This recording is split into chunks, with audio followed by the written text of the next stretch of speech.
Okay, thank you, Brian. Hamilton Centre will remain an NDP stronghold after NDP candidate Sarah Jama won by a landslide in the provincial by-election last night. She joins us now via Skype. Good morning, Sarah. Hey, thanks for having me. Yeah, congratulations on the win. What did it feel like? I was really happy, but I wasn't too surprised. I know Hamilton Centre wants to send someone who's going to fight Doug Ford's terrible legislative measures in the House, and so I was excited. Now, you were the first one out of the gate. I believe the day that Andrea Horwath announced that she was stepping down, if I remember correctly, you announced you were going to run. Yeah, I think it was the day after. I really do like to create a spectacle, but I'm kidding. Honestly, yeah, my friends and I signed up around 600 members to the party to ensure that I would win a nomination if it was contested.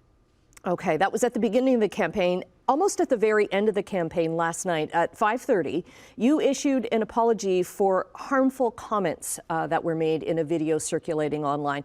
This was an incident that happened in 2021. Why the last minute, the 11th hour apology? You know, I think the video was definitely a poor choice of words, and I don't think it would have been effective to issue the apology uh, as sort of an election. By the end of the night, it's already kind of obvious whether or not you're going to win or lose, and I just wanted to do it at a time frame where uh, it would feel the most impactful, and it didn't feel impactful like while I was still campaigning. At that point, we had kind of wrapped up a bit. We won every single poll. I think the choice of words in the video definitely weren't great. And I look forward as MPP elect with building relationships with the Jewish community and also like as many communities that want to chat with me. I don't know everything, and I'm open to having these conversations. Were you instructed to issue that apology? No, I wouldn't say instructed. I honestly, the choice of words in the video weren't great. They weren't great. So that's honestly where I'm coming from, and I'm excited. I believe in human rights. I believe in rights for Black people, Indigenous people, Jewish people, Palestinian people. Like my stance on, uh, Palestinians having human rights hasn't changed, and that's not going to change. But that video specifically, I should have used better wording. Okay. What issues do you want to tackle at Queen's Park?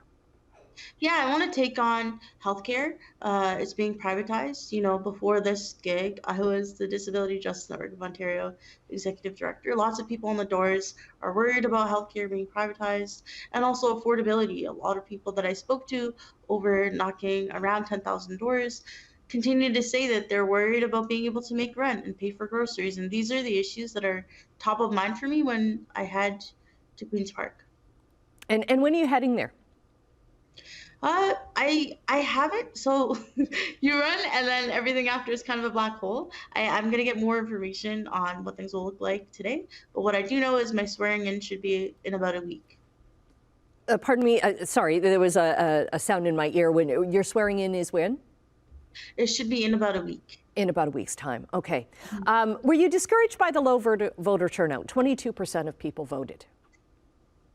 Yeah, I definitely want to focus on helping to increase voter turnout here in the riding, but it is a by-election, so I wasn't too surprised. Many people still didn't realize the election was happening. I think Doug Ford could have called the election a lot earlier, or could have let folks know when it was happening a lot earlier. He really did wait until the last second to get this done.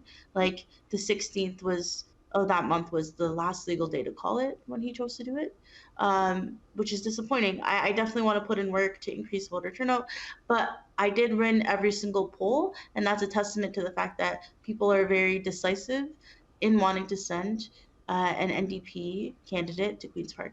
Okay, the riding has been NDP ever since it was reformed. Sarah Jama, the incoming MPP for Hamilton Centre, thank you very much.